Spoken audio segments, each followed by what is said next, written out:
Hey everybody, it's Steve with Sky194 and I appreciate you taking the time to visit and check out my video.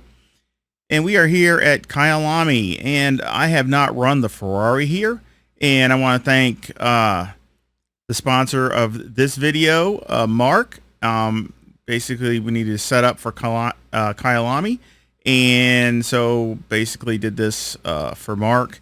But this setup is very good. And again, I really think that it's got a lot more in it.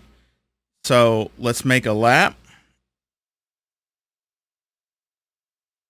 Here we go. And get behind the car.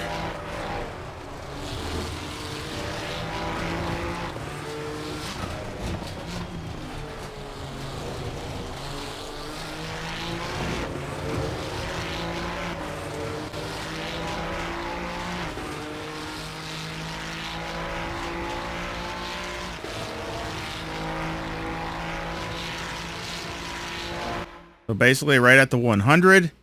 I mean, right on it. Very hard on the brakes. Let the car run out wide, but get back on the gas. And again, with this, you're going to definitely run over the curbs. So you got to really run over them at a good spot, not too high, too heavy, but you definitely want to get a lot of curb in. Run it wide out here, out to the curbing, so you can get the angle. I mean, a lot of people are about a car length in or more, and it just makes your angle to where you run off wide. So you run around out here to the curbing so you can get a really good angle, and again, get on the gas as soon as you can. Barely touch the curbing, run it out. And this is a tricky section, which I didn't do so good through here this time. But again, a lot of times what you try to do, I was on the brake a little bit too much, but you try to basically feather between the brake and the gas. So the car, if it comes out here, it's okay. But I think I could have gained a lot of time. Usually I try to be on the gas more and just hit the brake to rotate the car. So I kind of didn't do that good there. Here again, before the curbing, before the striped curbing, I'm on the brakes down to second.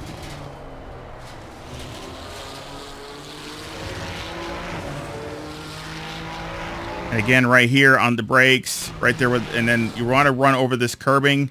Again, I mean, you don't want to be all the way over here by the grass, but you definitely want to be on the curbing. I'm already full throttle back on the gas. When you see this curbing coming up here, you want to get on the, so as soon as you can see this curbing up here, basically it's a time thing. I usually don't go up to it. Then you go in too deep. You basically just want, as soon as you can see it coming up, I usually get on the brakes. Down to first. I ran a little wide, but it's okay because you can just keep the momentum going and just do like a late apex. It really doesn't hurt. There's multiple tracks that you can go through that corner. Goes through these bumps really good through here. And then I always look for this bump, this mark here. It's the 100. So basically there's a mark right in the road right there. That's where I look for my braking. And this is where I really messed up. I lost a lot of time here. And of course I made some adjustments to the car after this. But the car is just not rotating like I want through there. And so, and then right through here also, again, I look for this curbing here. And basically as soon as I go past it, I hit the brakes and turn.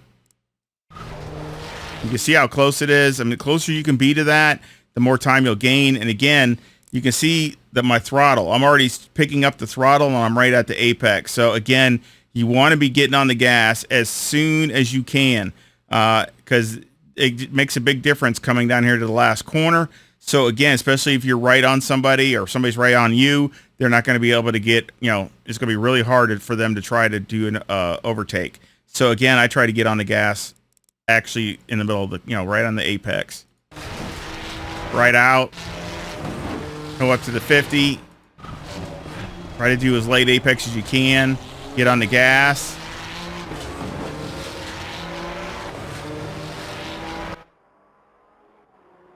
And I think it was a good lap, but again, there's more time in it for sure. And that's race pace. That was a 141.5.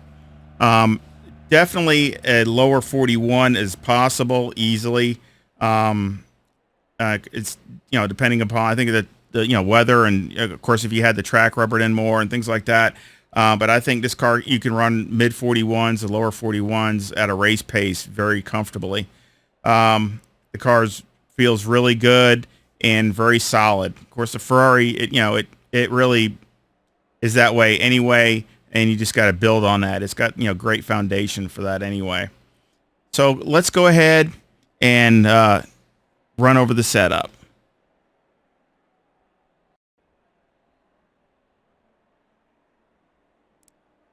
So checking the setup out.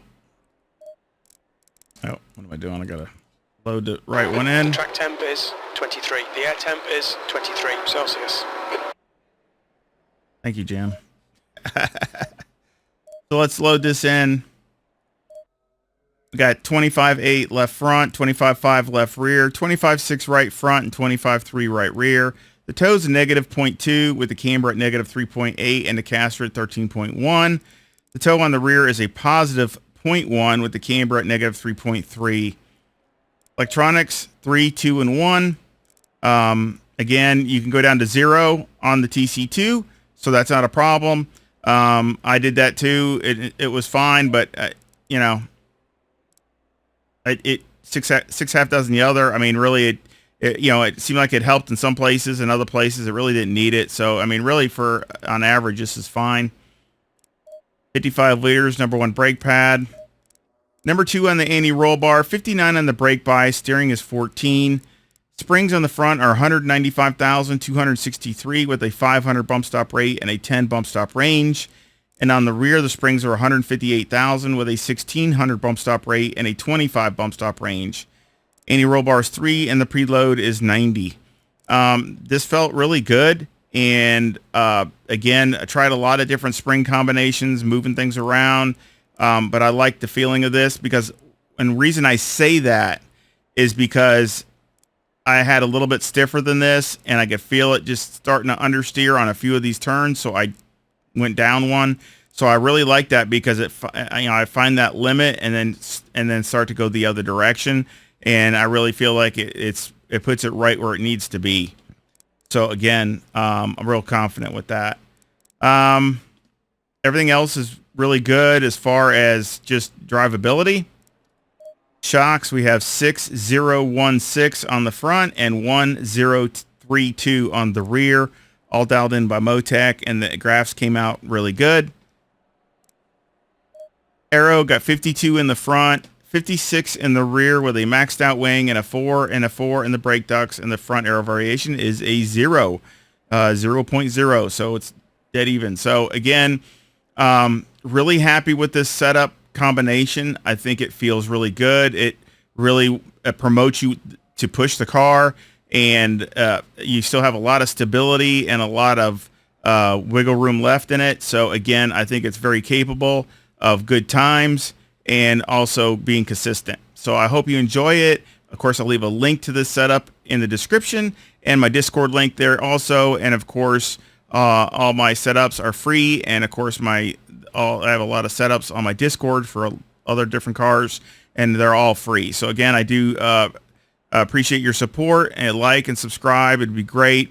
And again, I love talking to all my sim racing friends. I really enjoy it, and I hope you come back and visit again really soon.